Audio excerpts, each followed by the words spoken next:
ഈശോമിശിഹായെ സ്തുതിയായിരിക്കട്ടെ. എൻ്റെ പേര് സുബിഷ ജിൻസൺ. ഇതെൻ്റെ ഭർത്താവ് ജിൻസൺ. ഇതെൻ്റെ മകൻ ജൊഹാൻ. ഇത് ജുവാൻ. ഇത് ജുവൽ. ഞാനിവിടെ ഉടമ്പടി എടുക്കാനായിട്ട് വരുന്നത് 11/2/2023 ഉടമ്പടി എടുക്കാൻ ഞാനിവിടെ വരുന്ന എനിക്ക് അമ്മേനെക്കുറിച്ച് അറിയായിരുന്നു. ഞാൻ പത്രങ്ങളിലൂടെയൊക്കെ കണ്ടിട്ടുണ്ട്.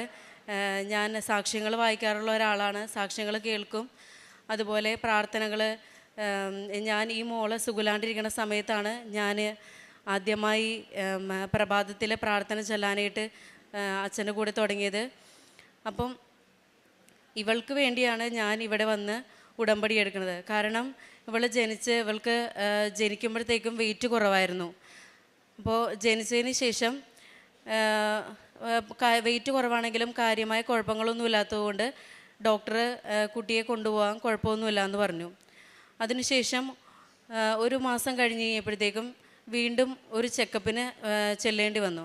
അപ്പോൾ ഡോക്ടർ ചെക്ക് ചെയ്തുകൊണ്ടിരിക്കുമ്പോഴത്തേക്കും പെട്ടെന്ന് സ്റ്റെതസ്കോപ്പ് അവിടെ വെച്ച സ്ഥലത്ത് നിന്ന് ഡോക്ടർ എടുക്കുന്നില്ല. അങ്ങോട്ടും ഇങ്ങോട്ടൊക്കെ മാറ്റണം. കൊച്ച് തട്ടിയെ കളയുന്നുണ്ടെങ്കിലും ഡോക്ടർ അത് മാറ്റണില്ല. ഡോക്ടർ അങ്ങനെ തന്നെ നോക്കിക്കൊണ്ടിരിക്കുകയാണ്. അപ്പോൾ എനിക്ക് എന്തോ ഒരു പന്തിയില്ലായ്മ തോന്നി. എന്താണാവോ ഇങ്ങനെ മാറ്റാതെ വെച്ചുകൊണ്ടിരിക്കുന്നതെന്ന്. അപ്പം ഞാൻ ഓർത്തു എന്തെങ്കിലും ഡോക്ടർക്ക് കറക്റ്റായിട്ട് എന്തെങ്കിലും മനസ്സിലാവാൻ വേണ്ടിയായിരിക്കും എന്ന് ഞാൻ ഓർത്തു. അതിനുശേഷം ഡോക്ടർ എന്നോട് പറഞ്ഞു, ഒരു മർമറിങ് ഉണ്ട്, നമുക്കൊന്ന് എക്കോ ചെയ്ത് നോക്കാമെന്ന് പറഞ്ഞു. ഒരു ഹാർട്ടിന് എന്തെങ്കിലും പ്രോബ്ലം ഉള്ളപ്പോഴാണ് അങ്ങനെ ഒരു മർമറിങ് വരുന്നത്. അപ്പോൾ നമുക്കതൊരു എക്കോ ചെയ്ത് നോക്കണം എന്ന് പറഞ്ഞു. ഇത് അറിഞ്ഞപ്പോഴേക്കും കൂടെ ഹസ്ബൻഡില്ല. ഹസ്ബൻഡ് വിദേശത്ത് ജോലി ചെയ്യുന്ന ആളാണ്. ഞാനും അമ്മയും കൂടിയാണ് ഈ കുഞ്ഞിനെയും കൊണ്ട് പോയിരിക്കുന്നത്. ഇത് കേട്ട ഉടനെ തന്നെ എൻ്റെ ചെവിട്ടിൽ നിന്ന് ആകെ പുക പോകുന്നത് പോലെയാണ്. എനിക്ക് കണ്ണൊന്നും കാണാൻ പറ്റില്ല. ഞാൻ ആ ചെയറിലങ്ങിരുന്നു.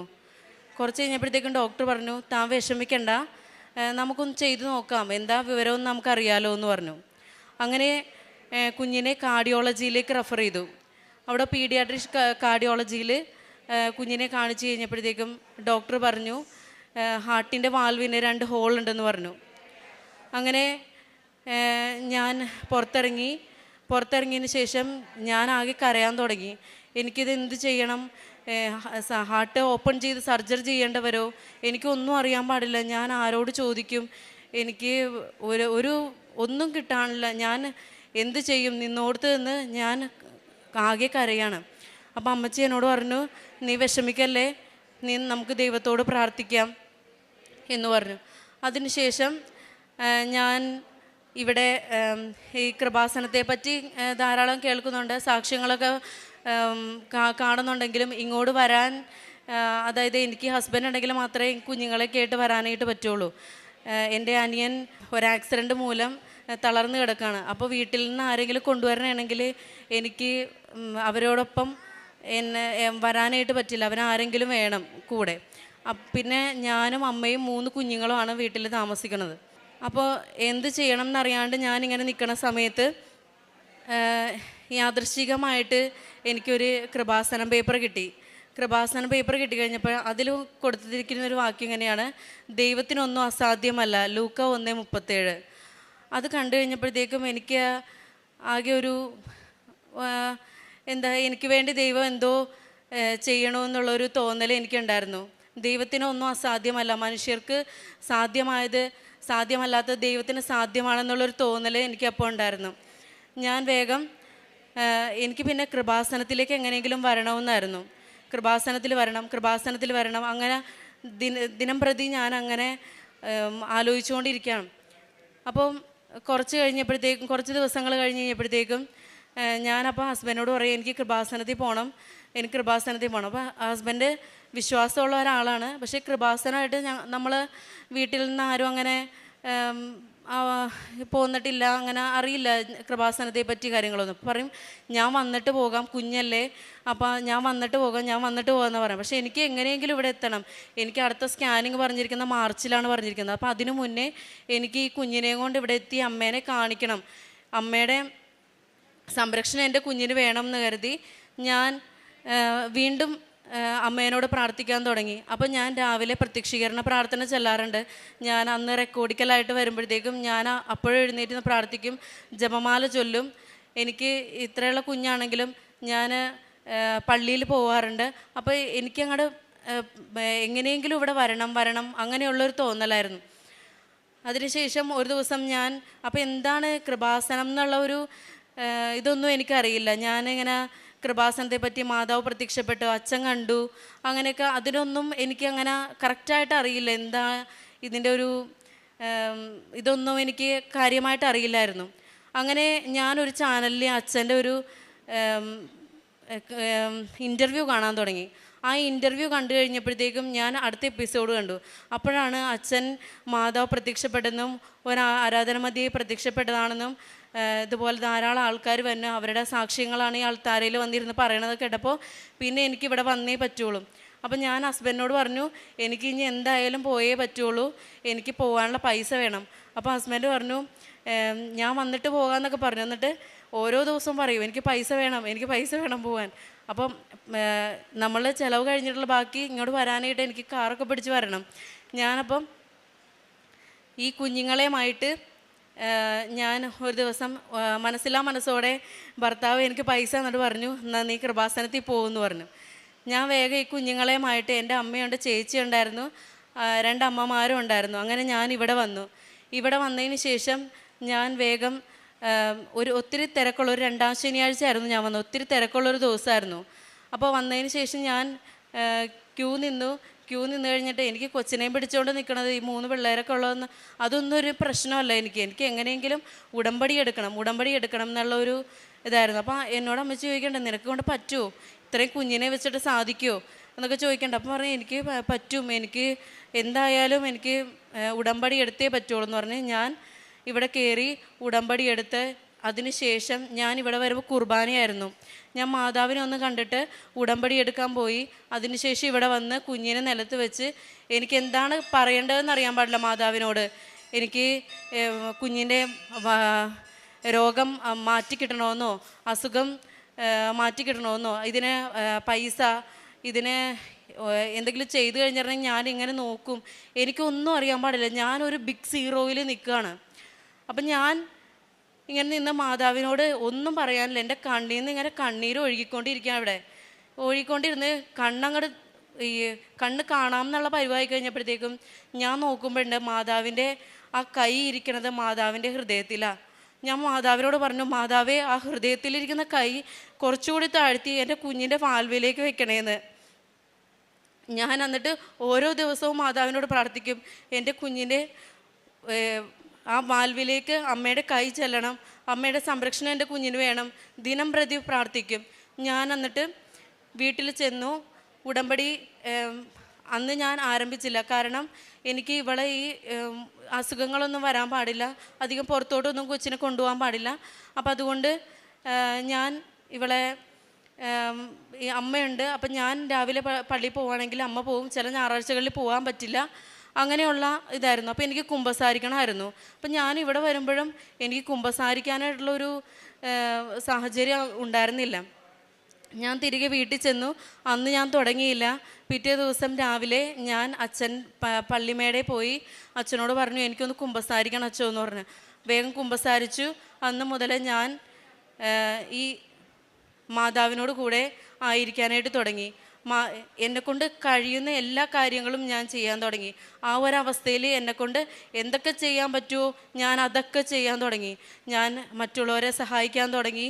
അതുപോലെ ഇതിൽ പറഞ്ഞിരിക്കുന്നത് പോലെ അസൂയ, ദേഷ്യം, അങ്ങനെയുള്ള കാര്യങ്ങളൊക്കെ നിയന്ത്രിക്കാൻ, കുറച്ചുകൂടി മാതാവിനോട് അടുത്തായിരിക്കാൻ, പ്രാർത്ഥനകൾ ചൊല്ലാൻ, മറ്റുള്ളവരെ സഹായിക്കാൻ. പിന്നെ ഞങ്ങളുടെ ഇവിടെ കുറച്ച് പേര്, അപ്പം എനിക്ക് ആ അവസ്ഥയിൽ ഒരു സ്ഥലത്ത് കൊണ്ടുചെന്ന് പൊതിച്ചോറ് കൊടുക്കാനോ രോഗികളെ ശുശ്രൂഷിക്കാനോ ഒന്നും എനിക്കപ്പോൾ സാധ്യമായിരുന്നില്ല. ഞാനപ്പോൾ അവിടെ നിന്ന് പ്രാർത്ഥിക്കുമായിരുന്നു, മാതാവേ, എനിക്ക് ഇതിനൊന്നും കാരുണ്യപ്രവർത്തികൾ ചെയ്യാനൊന്നും എനിക്ക് പറ്റണില്ലല്ലോ എന്ന്. പ്രേക്ഷിത പ്രവർത്തനം പത്രം ഞാൻ എല്ലാവർക്കും കൊണ്ടേ കൊടുക്കുമായിരുന്നു. മാതാവിനോട് പ്രാർത്ഥിച്ച് പത്രം ഞാൻ എല്ലായിടത്തും കൊണ്ടേ കൊടുക്കും. പക്ഷേ എനിക്ക് കാരുണ്യപ്രവർത്തികളൊന്നും ചെയ്യാനായിട്ട് സാധിച്ചില്ല.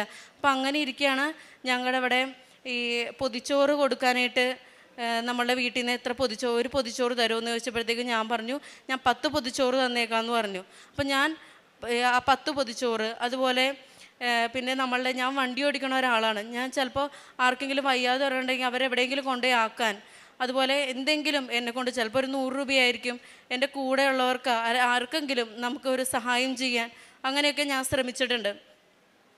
അങ്ങനെ ഇരിക്കെ ഞങ്ങൾ വീണ്ടും ഇവിടെ വന്നതിന് ശേഷം പ്രാർത്ഥന കണ്ടിന്യൂ ചെയ്തു.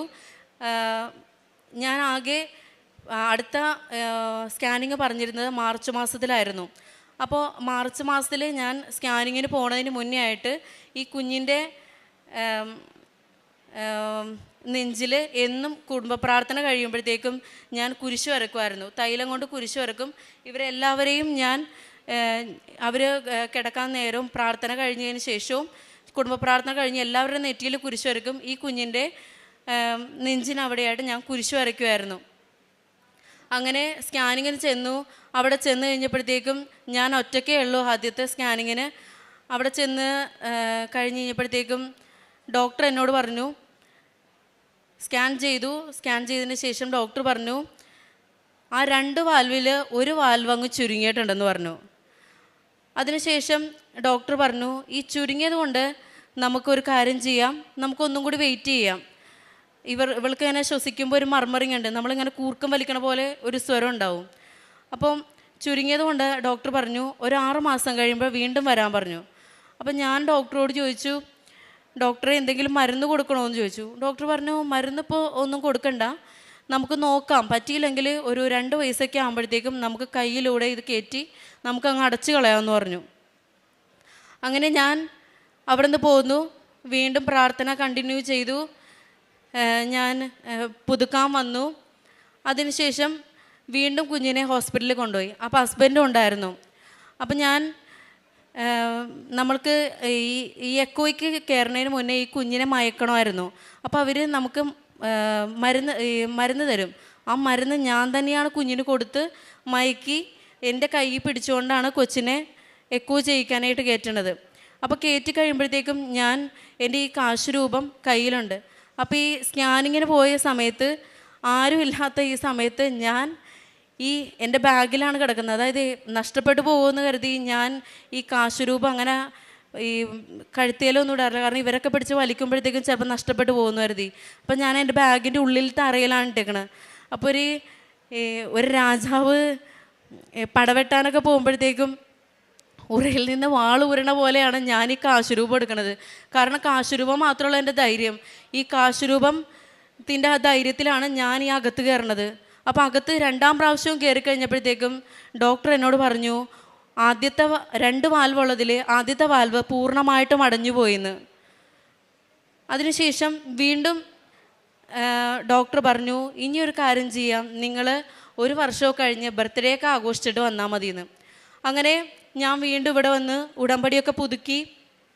അതിനുശേഷം ഞാൻ മാതാവിനോട് പറഞ്ഞു, മാതാവേ, എൻ്റെ പൂർണ്ണമായിട്ടും എൻ്റെ കുഞ്ഞിനെ അടയ്ക്കണം, ഇടത്ത് ഭാഗം അടയാനുണ്ട്, ഇനി പൂർണ്ണമായിട്ടും അടയ്ക്കണമെന്ന് പറഞ്ഞപ്പോഴത്തേക്കും ഡോക്ടർ, ഈ പീഡിയാട്രിഷ്യൻ കാണുന്ന ഡോക്ടർ പറഞ്ഞു, ഇടത് ഭാഗം അടക്കാനായിട്ട് കുറച്ച് ബുദ്ധിമുട്ടാണ്, അത്ര പെട്ടെന്നൊന്നും അടയില്ല, അപ്പോൾ അതുകൊണ്ട് നമുക്ക് അധികം നോക്കി നിൽക്കണ്ട, അടുത്ത പ്രാവശ്യം അത് ചുരുങ്ങിയില്ലെങ്കിൽ നമുക്ക് അത് അടച്ചു കളയണമെന്ന് പറഞ്ഞു. 2ാം പ്രാവശ്യം ചെന്ന് കഴിഞ്ഞപ്പോഴത്തേക്കും 1 വർഷം കഴിഞ്ഞ് ചെന്ന് കഴിഞ്ഞപ്പോഴത്തേക്കും അതിൻ്റെ പകുതിയോളം അടഞ്ഞു കഴിഞ്ഞു. ടൈനി ഹോൾ എന്നാണ് ഡോക്ടർ പറഞ്ഞത്, ടൈനി ഹോൾ. അങ്ങനെ തിരിച്ചു പോന്ന് മാതാവിനോട് പ്രാർത്ഥിക്കുമായിരുന്നു, മാതാവേ, ആ ടൈനി ആയിട്ടുള്ളിരിക്കുന്ന ആ സൂചി കടക്കാൻ പരുവമായി, ഇനി അത് നമ്മളൊന്നും ചെയ്യണ്ടെന്ന് പറയും. അപ്പോൾ എന്നോട് ഡോക്ടർ ചോദിച്ചു, എടാ താൻ എന്തോ മന്ത്രമാണോ പ്രയോഗിച്ചതെന്ന് ചോദിച്ചു. ഇത്ര പെട്ടെന്ന് ഒരു മരുന്നും കൂടാണ്ട് അടഞ്ഞു പോകാൻ എന്ത് മന്ത്രമാണ് പ്രയോഗിച്ചതെന്ന് ചോദിച്ചു. അപ്പം ഞാൻ ഈ പീഡിയാട്രീഷ്യനോട് പറഞ്ഞു, ഞാൻ മാതാവിനോട് പ്രാർത്ഥിക്കുമായിരുന്നു, മാതാവിൻ്റെ സംരക്ഷണം എൻ്റെ കുഞ്ഞിന് ഉണ്ടാകും എന്ന് പറഞ്ഞു. അതിനുശേഷം തിരിച്ചു പോന്നു. ഈ മാർച്ചിൽ അവളുടെ സ്കാനിങ്ങിന് 1 വർഷം കഴിഞ്ഞിട്ട് വീണ്ടും ചെല്ലാൻ പറഞ്ഞു. അന്ന് ചെന്ന് കഴിഞ്ഞപ്പോഴത്തേക്കും അവൾക്ക് പൂർണ്ണമായിട്ടും ആ 2 വാൽവുകളും പൂർണ്ണമായിട്ടും അടഞ്ഞുപോയി. കൊച്ചിനിപ്പോൾ 2.5 വയസ്സ് 3 വയസ്സാവാൻ പോകുന്നതേ ഉള്ളൂ. ഞാൻ ഒരു മാർച്ചിലാണ് ഉടമ്പടി എടുത്തത്. 25 മാർച്ച് ആയി കഴിഞ്ഞപ്പോഴത്തേക്കും അമ്മ എൻ്റെ കുഞ്ഞിൻ്റെ വാൽവ് പൂർണ്ണമായിട്ടും അടച്ച് അവളെ സൗഖ്യപ്പെടുത്തി. ഇനി 2ാമതായിട്ട് പറയാനുള്ളത് എൻ്റെ ഈ മോൻ്റെ കാര്യമാണ്. ഇവന് ഒരു പനി വന്ന് ലിസി ഹോസ്പിറ്റലിൽ അഡ്മിറ്റായിരുന്നു. അതിനുശേഷം ഹോസ്പിറ്റലിൽ നിന്ന് ഡിസ്ചാർജായി. അപ്പോൾ ഉച്ചയ്ക്ക് ഞാൻ ഈ 2 കുഞ്ഞുങ്ങളെ അമ്മച്ചിയുടെ അടുത്ത് കൊടുത്തിട്ട്, എൻ്റെ അമ്മയാണ് ഇവൻ്റെ അടുത്ത് ഇരിക്കണേ. അപ്പം ഞാൻ അങ്ങോട്ട് ചെന്ന് കഴിഞ്ഞപ്പോഴത്തേക്കും അമ്മച്ചി എന്നോട് പറഞ്ഞു, ഇതുവരെയും ഡിസ്ചാർജ് ആയെന്ന് പറഞ്ഞു, പക്ഷേ ഇതുവരെ ഒന്നും റെഡി ആയിട്ടില്ല എന്ന് പറഞ്ഞു. അപ്പോൾ ഹസ്ബൻഡിൻ്റെ പിന്നെ ഒരു ഇൻഷുറൻസ് ഉണ്ട്, കമ്പനിയിലെ ഒരു ഇൻഷുറൻസ് ഉണ്ട്. പക്ഷേ ആ ഇൻഷുറൻസിൻ്റെ ഇതുവരെയും ശരിയായിട്ടില്ല. അങ്ങനെ 5 മണിയായി, 6 മണിയായി, 7 മണിയായി. ഞാൻ അവസാനം ഹസ്ബൻഡിനെ വിളിക്കാൻ തുടങ്ങി. ഹസ്ബൻഡിനെ വിളിക്കുമ്പോഴത്തേക്കും ഹസ്ബൻഡിനെ കിട്ടണില്ല. അപ്പോൾ എന്നോട് ഇവർ പറഞ്ഞു, ഞങ്ങൾ 8 മണി വരെ ഇവിടെ ഉണ്ടാവുള്ളൂ, നിങ്ങൾക്ക് വേണമെങ്കിൽ ഇപ്പോൾ ഇത് ചെയ്യാം, അല്ലെന്നുണ്ടെങ്കിൽ എമൗണ്ട് ഇവിടെ അടക്കേണ്ടി വരുമെന്ന് പറഞ്ഞു. 25,000 രൂപയുണ്ട്. എൻ്റെ കയ്യിലാണെങ്കിൽ ഒരു 2,000 രൂപ മാത്രമാണ് എൻ്റെ കൈവശമുള്ളത്. ഞാനിത് എന്ത് ചെയ്യണം എന്നോർത്ത് എനിക്കൊരു പിടിയില്ല. 2 കുഞ്ഞുങ്ങളാണെങ്കിൽ ഒരമ്മയുടെ അടുത്ത്, ഇവനാണെങ്കിൽ എൻ്റെ കൂടെ ആശുപത്രിയിൽ. ഈ പൈസ ആ സമയത്ത് ഞാൻ എവിടെ നിന്ന് ഉണ്ടാക്കും? 8 മണിയാവണം, 7:30 കഴിഞ്ഞു. അപ്പം സമയം പോയിക്കൊണ്ടിരിക്കണു. ഞാൻ വീണ്ടും ഇപ്പോൾ എൻ്റെ കയ്യിൽ കാശ് രൂപമുണ്ട്. പക്ഷെ ഞാൻ ഈ കാശ് രൂപ എൻ്റെ കയ്യിൽ തന്നെയുണ്ട്, ധാരാളം പേപ്പറുകളും ഉണ്ട്. പക്ഷെ ഞാൻ കാശ് രൂപത്തിൻ്റെ കാര്യം അങ്ങോട്ട് വിട്ടുപോയി. കാരണം ഇതെങ്ങനെയെങ്കിലും ചെയ്യണമല്ലോ, ഇതെന്ത് ചെയ്യും എന്നാകെ പരക്കം പാഞ്ഞ് ഞാൻ ഓടാൻ തുടങ്ങി. അപ്പം ഞാൻ ഹസ്ബൻഡിനെ വിളിച്ചപ്പോൾ ഹസ്ബൻഡ് പറഞ്ഞു, ഞാൻ ഇതിലോട്ട് വിളിച്ചിട്ടുണ്ട്, അവരുടെ കമ്പനിയിലോട്ട് വിളിച്ചിട്ടുണ്ട്, അത് അവിടെ നിന്ന് മെയിൽ വന്നില്ല എന്ന് പറഞ്ഞു. ഈ ഇൻഷുറൻസിൻ്റെ ഓഫീസിൽ നിന്ന് മെയിൽ വന്നില്ല എന്ന് പറഞ്ഞു. അതിനുശേഷം വീണ്ടും ഞാൻ ഇവരോട് ചെന്ന് ചോദിക്കുമ്പോൾ പറഞ്ഞു, ഞങ്ങൾ അയച്ചിട്ടുണ്ട്, അവർക്ക് കിട്ടിയിട്ടുണ്ടാവും എന്ന് പറഞ്ഞു. ഇവരങ്ങോട്ടും ഇങ്ങോട്ടും ഒരു പന്ത് തട്ടണ പോലെ കുറച്ച് നേരം അവിടെ കിടന്ന് അങ്ങോട്ടും ഇങ്ങോട്ടും മാറി മാറി കളിക്കാൻ തുടങ്ങി. അപ്പോഴേക്കും ഞാൻ ഓർത്തെൻ്റെ ദൈവമേ, ഞാനിത് എന്ത് ചെയ്യും, ഞാൻ ആരോട് പറയും? ഇത്രയും പൈസ എൻ്റെ കയ്യിൽ കൊടുക്കാനില്ല. ഞാൻ അവിടെ നിൽക്കുമ്പോഴത്തേക്കും എൻ്റെ കയ്യിൽ ഈ കാശ് രൂപമുണ്ട്. കാശ് രൂപത്തിൽ ഞാനത്, അമ്മ ഇത്രയും നേരമായിട്ടും ഞാൻ അമ്മേനെ മറന്നുപോയല്ലോ ഈ തിരക്കിനിടക്ക് എന്ന് കരുതി വെറുതെ ഇങ്ങനെ ഓർത്തുള്ളൂ. അതിനുശേഷം ഞാൻ ഹസ്ബൻഡ് ഒന്നുകൂടി വിളിക്കാമെന്ന് കരുതി ഫോൺ ഇങ്ങോട്ട് എടുത്തു കഴിഞ്ഞപ്പോഴത്തേക്കും അതിൽ വേഗം കൃപാസനം, തോരാത്ത സാക്ഷ്യങ്ങൾ, തോരാത്ത മഴ എന്നും പറഞ്ഞൊരു ഒരു പോസ്റ്റർ അങ്ങോട്ട് വന്നു. അതിൽ ഒരുപാട് സാക്ഷ്യങ്ങൾ ഇങ്ങനെ പറഞ്ഞുകൊണ്ടിരിക്കുന്നു. അതിലൊരു ആദ്യത്തെ സാക്ഷ്യം ഞാനിങ്ങനെ കേട്ടുകൊണ്ടിരിക്കുന്ന നേരത്ത് ആ ഓഫീസിലിരിക്കണ ആ ചേട്ടൻ എൻ്റെ കയ്യിൽ വേഗം തന്നെ ഈ നിങ്ങളുടെ ഇൻഷുറൻസ് ശരിയായി എന്നും പറഞ്ഞ് ഞാനിങ്ങനെ നിൽക്കുന്നു. എൻ്റെ മുന്നിൽ 2 കാലുകൾ മുഖത്തോട് നോക്കി കഴിഞ്ഞപ്പോഴത്തേക്കും, ചേച്ചി ദേ ഇൻഷുറൻസ് ശരിയായെന്ന് പറഞ്ഞ് ആ ചേട്ടൻ അവിടെ നിൽക്കുന്നു. 7:45 കഴിഞ്ഞപ്പോഴത്തേക്കും എനിക്ക് ഇൻഷുറൻസ് ശരിയായി. അങ്ങനെ എൻ്റെ കുഞ്ഞിനെ അവിടെ നിന്ന് ഡിസ്ചാർജ് ചെയ്യാനായിട്ടും സാധിച്ചു. ഇനിയും ഒത്തിരി അനുഗ്രഹങ്ങളുണ്ട്. ജോസഫ് അച്ഛൻ നമ്മുടെ ഉടമ്പടി ധ്യാനത്തിൽ പറയാറുണ്ട്, നിത്യതയിലേക്ക് എത്തിച്ചേരാൻ വേണ്ടി പ്രാർത്ഥിക്കണം, സ്വർഗത്തിലേക്ക് നോക്കി പ്രാർത്ഥിക്കണം എന്ന്. ശരിക്കും സ്വർഗത്തിലേക്ക് നോക്കി പ്രാർത്ഥിക്കുമ്പോൾ അല്ലെങ്കിൽ നിത്യതയിലേക്ക് എത്താനായിട്ട് ശ്രമിക്കുമ്പോഴത്തേക്കും ഈ അമ്മയുടെ ഈ വിരൽ പിടിക്കുന്നത് എപ്പോഴും നല്ലതാണ്. ഞാനിപ്പോൾ ശ്രമിച്ചുകൊണ്ടിരിക്കുന്നത് അതിനാണ്. ഈ അമ്മയുടെ ഒരു വിരൽ, ആ വിരലിൻ്റെ സംരക്ഷണം, ആ ഒരു ചൂണ്ടുവിരലിൻ്റെ സംരക്ഷണമാണ് ഞങ്ങളെ ഇന്നും സന്തോഷമായിട്ട് മാതാവ് നിലനിർത്തുന്നത്. മാതാവിന് ഒത്തിരി നന്ദി. ഞാൻ കുമ്പസാരിക്കണ 15 ദിവസം ആകുമ്പോഴത്തേക്കും കുമ്പസാരിക്കും. പിന്നെ പ്രത്യക്ഷീകരണ പ്രാർത്ഥന ചെല്ലും. ഇപ്പോൾ ഡെയിലി ബ്രെഡ് കണ്ടിന്യൂസ് ആയിട്ട് കൂടുന്നുണ്ട്. പിന്നെ അതുപോലെ തന്നെ എനിക്ക് ചില ദിവസങ്ങളിൽ രാവിലെ കുർബാനയ്ക്ക് പങ്കുകൊള്ളാനായിട്ട് സാധിക്കില്ല. അപ്പോൾ ആ ദിവസങ്ങളിൽ ചിലപ്പോൾ വൈകുന്നേരം ആ ഭാഗത്ത് ഏതെങ്കിലും ഒരു പള്ളി ഉണ്ടെങ്കിൽ ഞാൻ അവിടെ പോയി കുർബാന കാണും. കൊച്ചിനെ അമ്മച്ചി നോക്കും. അപ്പം ഞാൻ അവിടെ പോയി കുർബാന കാണും. രാവിലെ ഞാൻ ഞായറാഴ്ച കുർബാനയ്ക്ക് പോകുമെങ്കിൽ അമ്മച്ചി 2ാമത്തെ കുർബാനയ്ക്ക് പോകും. ഞങ്ങൾ ഡെയിലി ജപമാല ചെല്ലും. പിന്നെ മുടക്കം വരണ സമയമാണെങ്കിലും ഞാൻ ജപമാല ചൊല്ലിയിട്ടേ കിടക്കുള്ളൂ. അതുപോലെ ഇവരെയൊക്കെ ഈ തൈലം തേച്ചതിന് ശേഷമാണ് എൻ്റെ കുഞ്ഞുങ്ങളെയൊക്കെ ഞാൻ കിടത്തി ഉറക്കാറ്. ഈ ഒരു അവസരം എനിക്ക് തന്ന ഈശോയ്ക്കും മാതാവിനും 1000 നന്ദി.